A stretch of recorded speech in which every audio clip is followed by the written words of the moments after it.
గత 67 సంవత్సరముల నుండి ప్రతి సంవత్సరం ఆగస్టు 15న మన దేశ స్వాతంత్ర దినోత్సవాన్ని ఎంతో సంతోషంగా జరుపుకుంటున్నాం. మన ఈ సంతోషం వెనుక ఎంతో మంది తమ జీవితాల్ని త్యాగం చేశారనే సత్యం మరువలేనిది.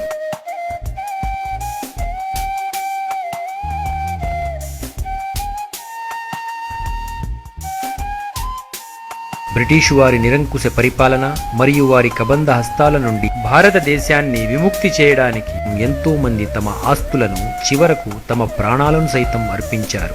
ఈ మహా పోరాటంలో ఇతర సాంఘిక జన సముదాయాలతో భుజం కలిపి ముస్లిం ప్రజానీకం కూడా ఆత్మార్పణలు, అసమాన ధైర్య సాహసాలు, అద్భుత త్యాగాలను ప్రదర్శించారు.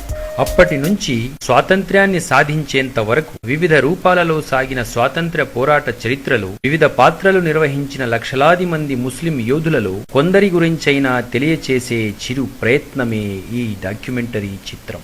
మొఘల్ చక్రవర్తి జహాంగీర్ పరిపాలనా కాలంలో బ్రిటిష్ వారు వ్యాపారం చేసుకోవడానికి ఈస్ట్ ఇండియా కంపెనీ రూపంలో భారతదేశంలో ప్రవేశించారు. ఒకవైపున తమ వ్యాపారాన్ని విస్తరించుకుంటూ రాజ్య విస్తరణ ఆకాంక్షతో స్వదేశీ పాలకుల మధ్య ఉన్న అంతర్గత కలహాలను ఉపయోగించుకుంటూ మరికొన్ని చోట్ల కలహాలను సృష్టించి ఒకరి పట్ల మరొకరిలో వైరభావాన్ని పెంపొందించారు. ఆ విధంగా కుట్రలు పన్ని స్వదేశీ రాజులు పరస్పరం కలహించుకునే దురదృష్టకర వాతావరణాన్ని సృష్టించి అక్రమ మార్గంలో రాజకీయంగా బలపడనారంభించింది ఈస్ట్ ఇండియా కంపెనీ. బ్రిటిషు వారు తమ కుట్రలతో 1757 ప్లాసీ యుద్ధం, బక్సర్ యుద్ధంలో స్వదేశీ రాజులను పరాజితులను చేసి రాజ్య వ్యవస్థ, ఆర్థిక పాలనా వ్యవస్థల మీద ఆధిపత్యాన్ని తమ గుప్పిట్లో తెచ్చుకున్నారు. స్వదేశీ పాలకుల నుండి పుట్టుకొచ్చిన స్వాతంత్ర సమరయోధులు బ్రిటిషు బంధనాల నుండి భారతదేశాన్ని విముక్తి చేయడానికి పోరుబాట ఎన్నుకున్నారు. పరాధీనమవుతున్న మాతృభూమి దుస్థితిని చూడలేక 1757లో తొలిసారిగా బ్రిటిషు వారి ఆధిపత్యాన్ని ఎదుర్కొన్న యోధుడు బెంగాల్ నవాబ్ సిరాజుద్దౌలా. ఇక్కడ నుండి మొదలైన సుదీర్ఘ స్వాతంత్ర పోరాటంలో వీరందరూ తమ మాతృభూమి కోసం పోరాడి ప్రాణత్యాగాలు చేశారు.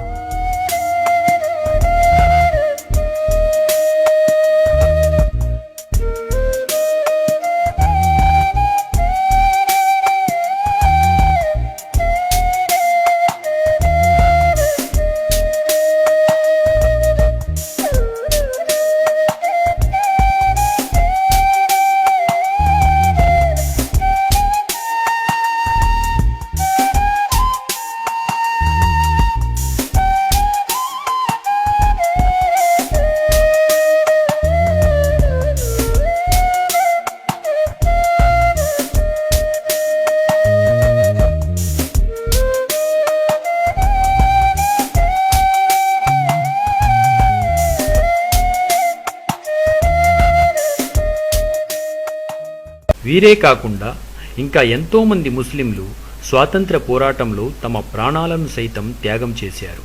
ఈ దేశపు అతిపెద్ద అల్పసంఖ్యాక వర్గమైన ముస్లిం సముదాయానికి భారత స్వాతంత్ర పోరాట చరిత్రలో తగినంత స్థానం లభించలేదు.